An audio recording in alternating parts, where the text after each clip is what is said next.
So, welcome to the first Piking Adventures interview, hopefully the first of many. I'm Sam Best. And I'm Michael Kirkwood. Thanks for joining us. And we're lucky to have Gary Houston from the Ulster Angling Federation here with us. He's also, I think, treasurer of the Lagan Rivers Trust. Is that right? Yeah, that's right. Good stuff. Well, look, tell us a little bit about yourself. I just wanted to sort of introduce you. Not a lot of the viewers will maybe know much about the Ulster Angling Federation. Tell us a little bit about yourself and about the Federation. The Ulster Angling Federation is basically a federation of clubs. So there's about 70 clubs and about 8,000 members. Whoa. So we will be the biggest angling organisation. The other ones are the Ulster Course Fishing Federation that would have a few hundred members, and the Irish Federation of Sea Anglers, who would be a smaller organisation. And then there's a few others in Northern Ireland. There's a Northern Ireland Fly Fishing Association, and there's a Northern Ireland Sea Anglers Association as well. So there's a good few bodies just sort of representing anglers, and you'd basically improve facilities and provide access for disabled facilities and general conservation work. Is that kind of thing? Is that right? Yeah, the Federation acts on behalf of its members, so we basically try to sit in a lot of forums like the Salmon Inland Fisheries Forum, the Angling Forum. So we represent the clubs and the people that pay membership to us, trying to influence policy, influence legislation, and try and input to different things coming forward. Breaking up fights between the anglers as well, is there? Or starting them, yeah. No, but right enough, is there much conflict between like different groups of anglers, or would you find that there's a lot of friction sometimes on the waters, or you ever deal with much of that? Not really in Northern Ireland. Basically all the governing bodies there's three governing bodies: the Irish Federation of Sea Anglers, Ulster Course Fishing Federation, and Ulster Angling Federation. So they're the three recognised governing bodies by Sport Northern Ireland. So we all work together within the Angling Forum to drive forward the strategic review of angling. So we try to do it in a very strategic way. The other members of that group are Tourism Northern Ireland and Sport Northern Ireland, the Lochs Agency, and Deer Inland Fisheries and Waterways Ireland. So we all work together.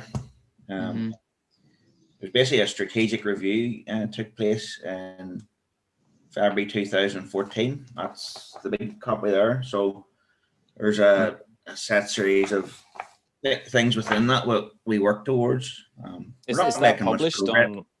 that published online? Can people access that? Yeah, should be able to. We generally update it as each meeting goes along, or maybe every quarter, half yearly, we update it to see how we're getting on, what progress we're making in certain aspects. Certain things are going not too bad, but there's a lot of things that aren't and haven't been actioned. Things like providing toilet facilities to anglers to get more female anglers on board and stuff. Things like that. We did have an angling development officer, and we've lost that. And that would be a person that worked across sea, course, and game angling. So we'll be trying to get that position back in the new year for the three governing bodies, because that's important to drive forward angling and all the coaching stuff. Is that a paid position or is that voluntary? That's a paid position. But it takes about £45,000 a year to run that position. In terms of giving them a small budget to work with in terms of angling development as well. So was that a bit of a blow then, losing that position? Was it a bit of a shock? How come it came about that post was lost then? Well, the post was run out of ran through Outdoor Recreation Northern Ireland, funded Right. by Sports Lottery. So those positions come around every maybe 3 to 5 years. So basically the angling NI group basically wasn't able to achieve the funding for that post going forward. Same story, usual story then. So they so the next that'll come around again next year. Probably it'll be the back end of next year maybe. But so do you think you'll get the funding for that position back, or is it up in the air at the minute? It seems to me like there should be multiple people in that role, and it would be a fundamental way to get things back to the way they should be, full health of all the waterways. Like, it seems a bit sad and a bit shocking that that's really you need multiple roles, because you really need somebody for course angling, sea angling, and game angling, because what you're trying to do is try to put sort of hubs in place. So somewhere that has got good facilities, so toilet facilities, there's plenty of fish that kids and stuff can catch easily. Yeah, it's got it's safe. It's safe got coaches. Yeah, you're putting coaches in place, so you're putting a number of level 1s and a number of level 2s in place there that can operate, and you're providing them with the kit, the wherewithal to do it, and funding those coaches if possible, like hopefully running it through a club. But we did put a number of hubs in place, but it's just keeping those going. But you need a paid person to drive that forward. Tell us a little bit about some of those hubs that maybe are there at the moment. I think there's probably Wolf Hill, maybe something at the Waterworks. With Wolf Hill, so we've Coach Thomas Herzonk up there. He's a level 2 coach who got trained up. So Thomas works with the Polish Anglers Northern Ireland, and then they've set up a club in Wolf Hill with Belfast Angling Hub. So Wolf Hill's a wee dam. It's up at Lagan, so it's up looking over Belfast. You can see right across to the Samson and Goliath. It's a great spot, right up on the side of the Belfast Hills. Crystal clear water running out of limestone. Brilliant. Full of coarse fish, like it's got roach and rudd and perch in it. So brilliant. Loaded with fish, good water quality, path all around it, 2 big disabled stands. Super spot. Brilliant. Safe spot. So Thomas is going well. He's been coaching thousands of people through it. School groups, youth groups, disabled groups, mental health groups, all that good stuff. So well, that's brilliant. I do get occasionally people asking me, how can I get my kids into fishing? They sit at their Xboxes, but they would occasionally watch some of the videos on the channel. Like, these are people that I've either worked with or gone to school with, and now they have kids. And I flog the channel to anybody that will watch it. But like they're showing their kids, and their kids are sort of saying, "Oh, I'd love to go fishing," and it'd be good to sort of point them in a direction where there was somebody to maybe do a wee bit of coaching, without them investing in too much gear. Because like when parents who don't fish take kids who don't know how to fish, you can see how many good potential anglers would just get fed up with tangles and things like that. Yeah. I can't Thomas imagine. Thomas is all the gear. We set him up with all the gear. He has spinning rods and whips. So he normally start the kids off in wee whips and get them a fish or two. But he's great up there. Good facilities and all. Just needs things like toilets and stuff up there. That's where we sort of get lost. We'll have to bring tents up and port up at portaloos and things, and just gets a bit awkward. So how could that progress? Like, what would you need in order to get toilets in there? I mean, that would need more than just volunteer work. I suppose that would need investment.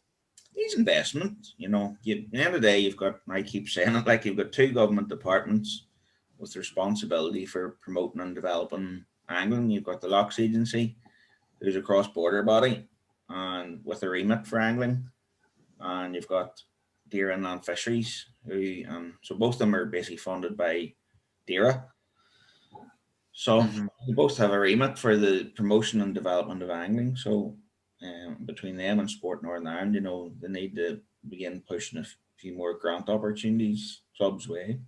You know, in England you have grant provision through the Environment Agency. Basically funds the Angling Trust to increase angling numbers, so they get paid by the Angling Trust through a contract to deliver angling, to promote to increase angling participation through a number of different schemes. So the same thing needs to happen here. They have a grant scheme for improving fisheries in England. Same thing needs to happen here. IFI down south also have a grant scheme for developing fisheries. And then it's just the coaching as well needs support as well, you know, to get coaches in place. We have been successful in getting coaches in place so far, but the numbers are low. You know, and the numbers of level 2 full coaches are still low. You know. So how does it work? Is there like a level 1 basic coach and then a level 2 more advanced coach? Yeah, a level 1 coach is an assistant coach. So they'll go with a full coach. The coach will set the program and the assistant coach will help them. And then there's a level 2 full coach. And they'll set the program for the assistant coaches. That's the way it's supposed to work. So yeah.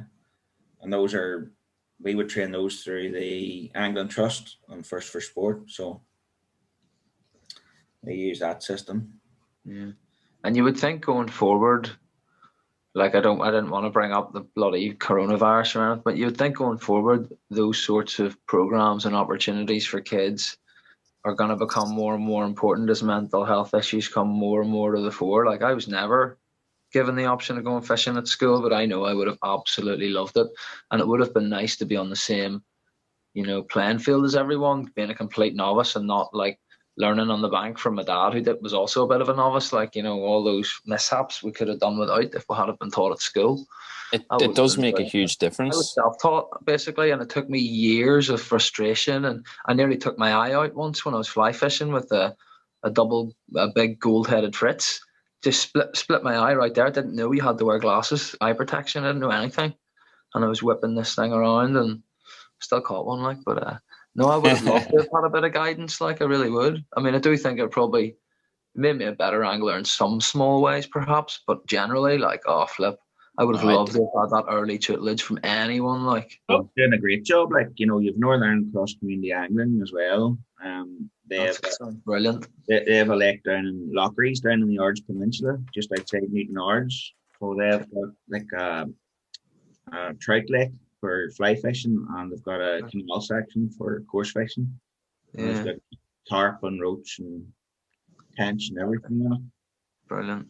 Full of fish. So they've got quite a few coaches, level 1 and level 2. And they've got a wee facility and toilets and all there. So that's the sort of thing we need to replicate across Northern Ireland to get kids in. And again, they take all those groups. They'll take school groups and mental health groups and brilliant young kids with problems and various things. So, you know, they're great guys. Just a bit of investment really is what we're after then. Like, if only the government could tighten up on corporate tax avoidance or something like that. You know, Theresa May said there's no magic money tree, but there's so many big, rich corporations not paying a dime, like, basically. It really pisses me off, like, 'cause I'd love to have some of that money back to go back into the people and back into the arts and back into music and all. And it just seems to be one way, like, they don't have enough, but anytime there's something they need, they can shake the tree and get the money, like, you know. And then awareness as well, like, awareness is a big thing. People don't realise there's as many great wee lakes there are run by so many legends that really have a passion for it. Like, I mean, I didn't even really realise there was half as much going on as what you've said, Gary. So it seems pretty. There's light at the end of the tunnel for sure. It's not like we're all in a really bad way, but I see some of the waters sometimes, and I'm just thinking, like, just with a wee bit of investment that could sort of make it safer or make it more accessible. And obviously the toilet issue is huge. I never actually even thought about that as well for the females. Like, you look at the public angling state. So there's whatever 60 waters or whatever it is. I'm probably not right in that, something like that. Around that anyway. Around that, I don't know exact figure, but should do, like, but I don't. But anyway, you look at that, and there's actually nowhere, and this is the government public angling state. There's nowhere within that has got disabled access, disabled walkways, disabled toilets, and fishing facilities. Nowhere. Even the disabled fisheries that they list in their book don't come to that standard. Yeah, there's very few Really? places I think you could take a group of disabled anglers. Yeah. Yeah, that's ridiculous, isn't it? And they're classed as disabled I know we're small facilities. They're classed as disabled facilities, but they're not. Mm. You know, I'll point that out point blank, but you just get a blank look. Really? Just Well, I discrimination mean, against the disabled. I suppose part of what we're doing here is to try and draw this to people's attention. I mean, a lot of people, I say a lot of people, it's a small channel, but it is growing. And I want to do more than just record our fishing adventures. It's great fun and all the rest of it, but we both want a future for the sport, and we both want, the sport to be in a condition where it's enjoyable for as many people as possible. And I think, I don't like the term raising awareness because it sounds like a very lazy way to do something about something. But, awareness is where grassroots support starts. So if we do have people that are watching that are passionate about the sport and have, a little bit of time on their hands, or can maybe do a little bit of volunteer work, or want to get involved, I mean, we'll put your contact details in the description. And if they're the shy kind, they can always contact us, and then we'll pass the message on. We need help. Like, we're doing work on the Broadwater at the minute, so we're trying to. That's a great course fishery. So yeah, we're trying to push. Somewhere I've always wanted to try. I went down there. I took the kids there for a bit of a walk to feed the ducks and whatnot. And I always do that, and it's like an excuse to go on a reconnaissance mission for places to fish that I've never fished before. Because like anytime I see water, like even a large enough puddle, I'll be looking for rises. I'll be looking for any signs of fish that I can catch. And I went to the Broadwater, and I've heard people talking about it. I've heard all sorts of great things about it. But there was only one or two places that I thought you could possibly fish from. The rest of it looked a little bit sort of overgrown and a bit difficult to maybe get a good spot at. And I wondered if I was even in the right place. I'd sort of envisaged a place that had a good few kilometers of stands or whatever. Yeah, it's been neglected. So there's only really a few, as you say, there's a few spots along the length from Weir to the broad bed of the Broadwater. On Old Church Lane, there's a few pegs, but you get to the broad bit at Old Church Lane, it's wider and it's a bit deeper. Problem is, it's really too shallow, so the weed takes over. So it really needs deepened, and then we get stands or pegs or whatever. Really, the full length of it, it's ideal. It's got a road to run the whole way along it, and a car park at both ends. 3 car parks actually. Yeah. So. Yeah, it's a good potential for a competition spot. It's about excellent. Yeah. The summit there is about 4.3 kilometers, running from Weir Station to Acklee. Yeah. So it's all one level. That word is right, potential. Because I mean, it's obvious that there's fish there. I mean, I even cycled out to it one night just to get a bit of exercise, and it was dark by the time I got there, and I took the torch off the front of the bike and shone it in the water, and I did manage to find 2 or 3 perch. Nice. So there's fish in there, and it looks like a good place to start. Like the first place I went fishing was with my dad at the Weir River in Downpatrick. Now this must have been 30 years ago, no joke. And the place was absolutely teeming with rudd. And small kid, like 7 years old, you don't have much of an attention span, but if there's plenty of rudd there, and if you cast out a little bubble float, with a couple of BB shot on it and a couple of red maggots on a size 14 hook, you will catch a few rudd, a few roach, and have a great time. Once you get that first fish, you're hooked. Yeah, we should be able to fit about 225 stands in that stretch. Wow. So that would be enough to run an international. Really? Yeah, that's pretty amazing. And then you could look at the potential of introducing maybe some carp or some tench, or some more, some of the species of fish that they enjoy over in England. No reason why not. Just need to put a grid in to keep them in. The bottom. You wouldn't want them all escaping and ending ending up at the Civic Centre. No, there's plenty of fish are escaping at the minute, but we'll try and keep them in. Well, I suppose that brings us on neatly to work that the Lagan Rivers Trust does. I'm on Facebook quite a bit, mostly for fishing. Fishing and family is the only thing I do on Facebook, basically.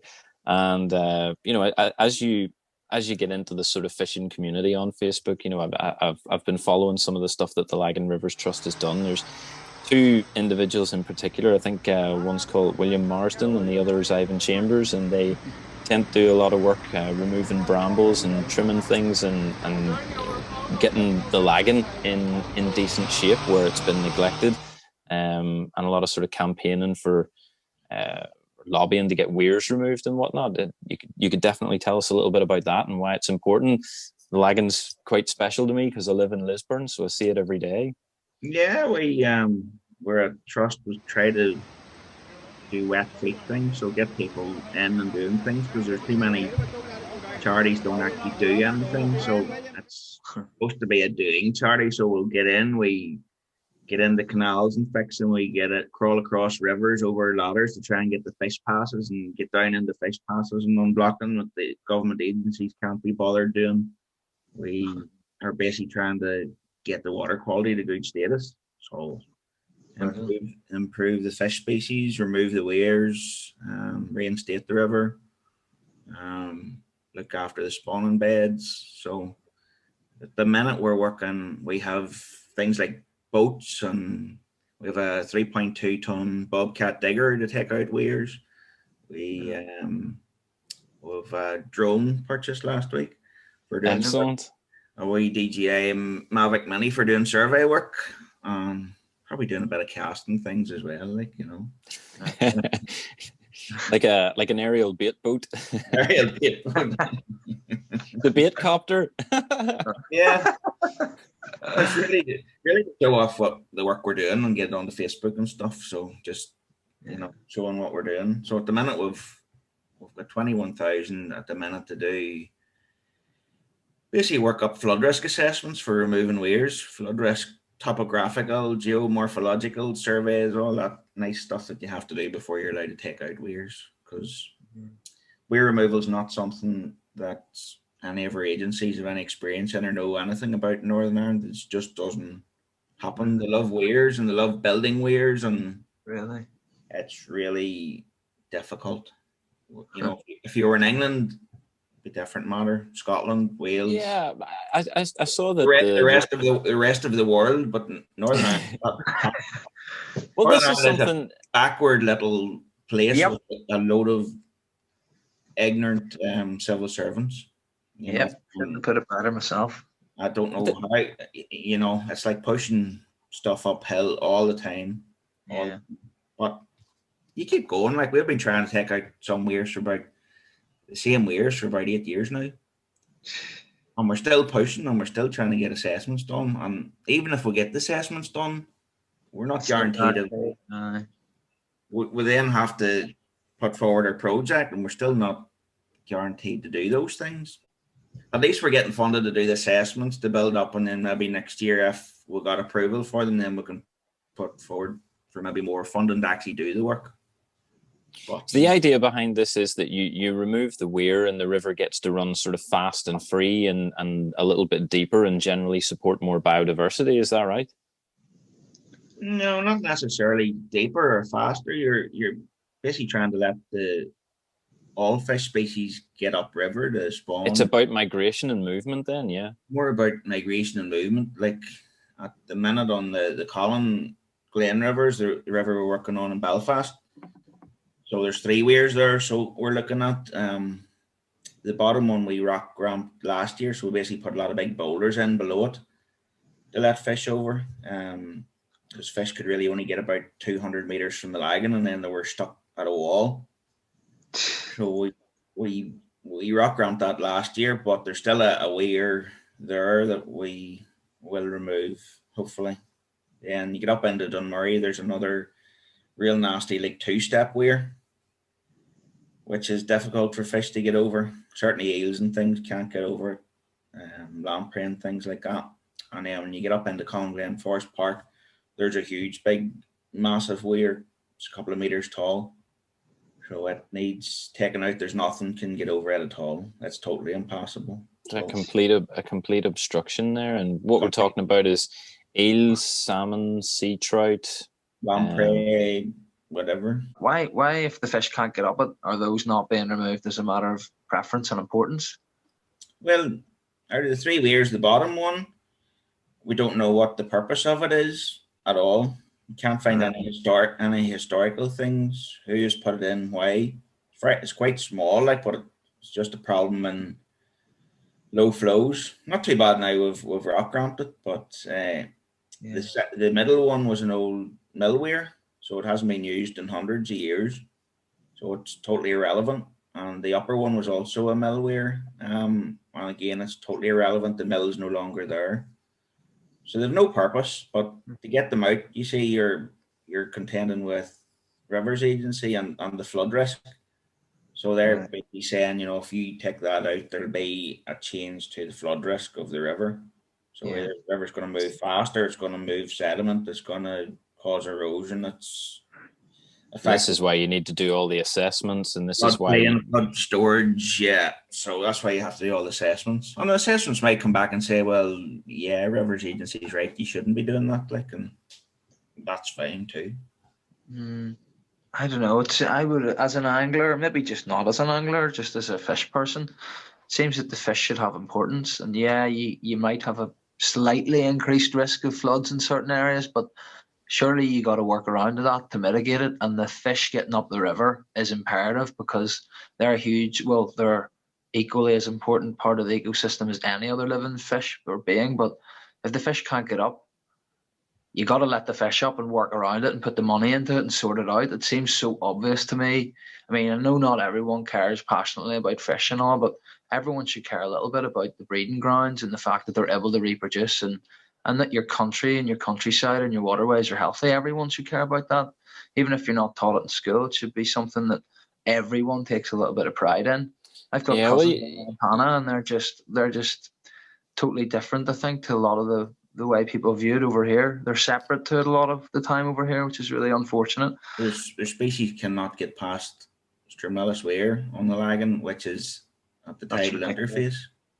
Yeah, it's just getting people to do things, getting people to invest their time and invest a bit of money and trying to improve angling. Like things you wouldn't believe. Like you have the Northern Ireland Tourist Board that will not promote angling in Northern Ireland.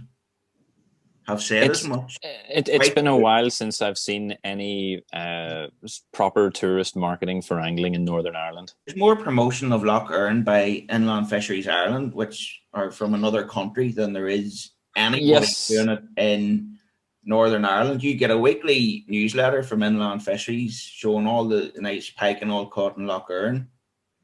Loch Earn is a Dara Inland Fisheries, well, most of it, a Dara Inland Fisheries owned lake, in theory.